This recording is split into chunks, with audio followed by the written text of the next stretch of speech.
Hello, it's me, your Messiah again.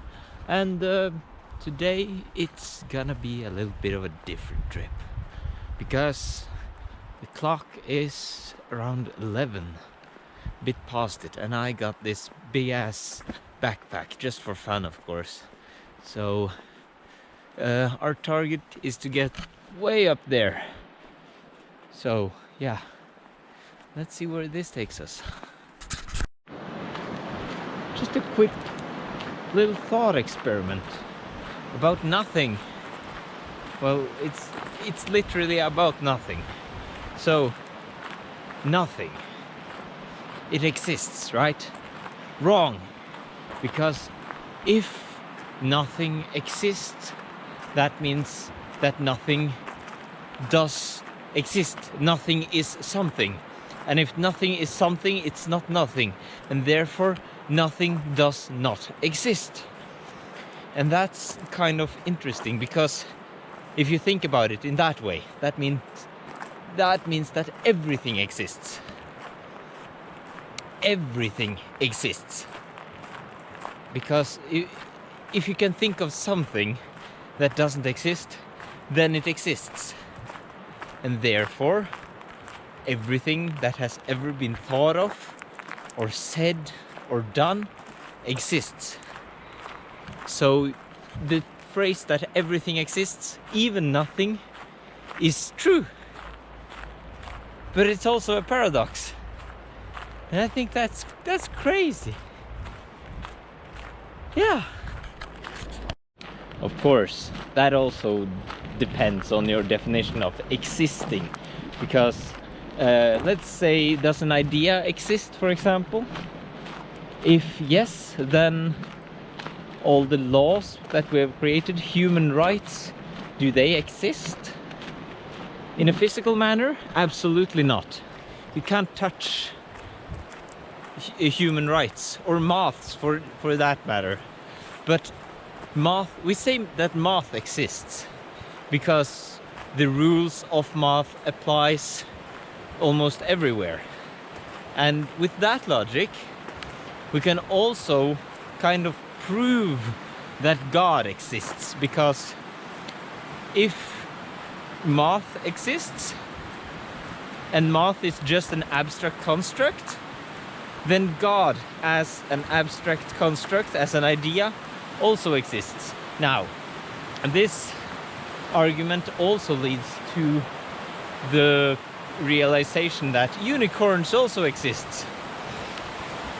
And absolutely, unicorns exist in our imagination. Dragons for that matter.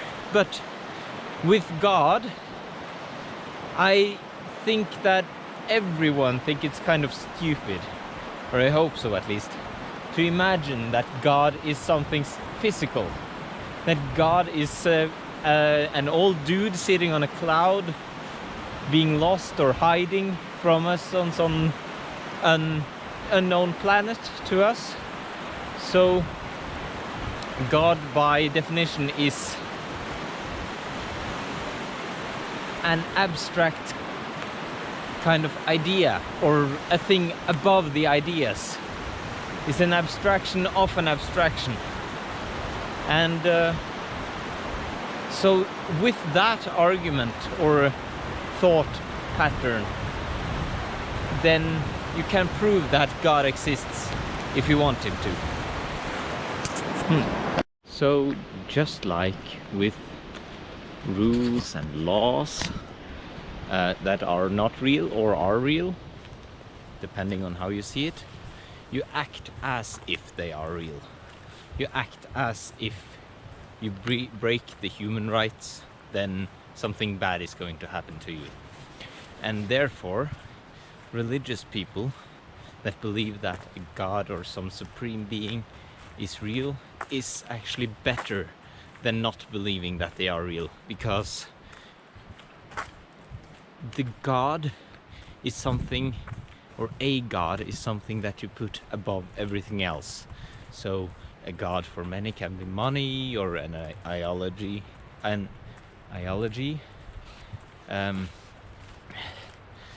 or just anything in particular that they are attached to and that they find meaning in.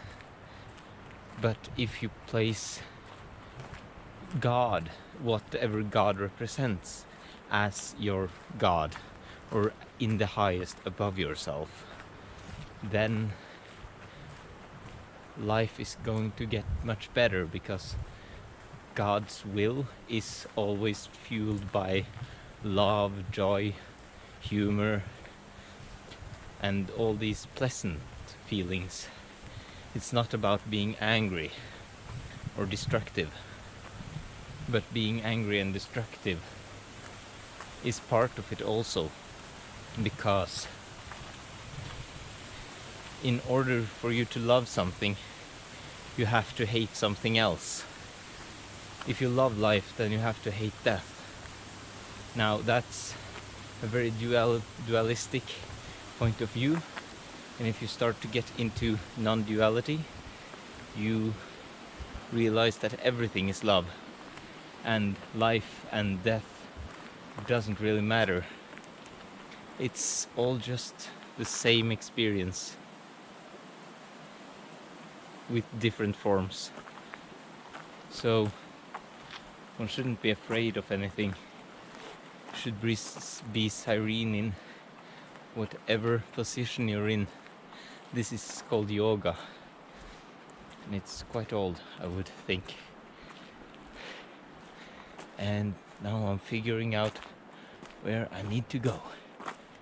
And I'm thinking I'm going up there and keeping my path over the hill. Right, I'll see you on the way or on top.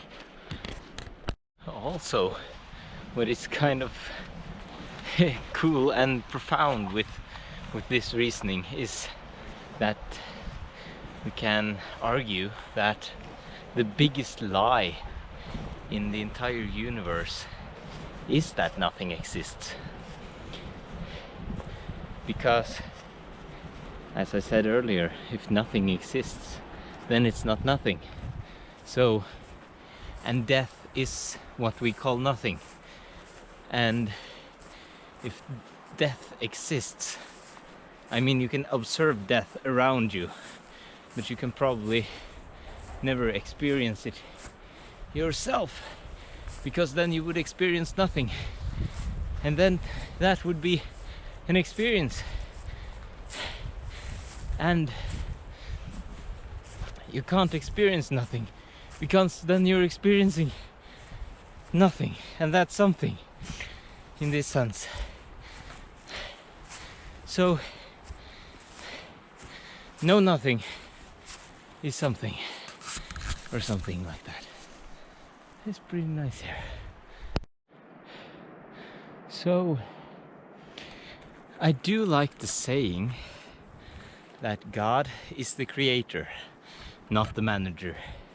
I heard that one from Sadhguru. I think I mentioned it before.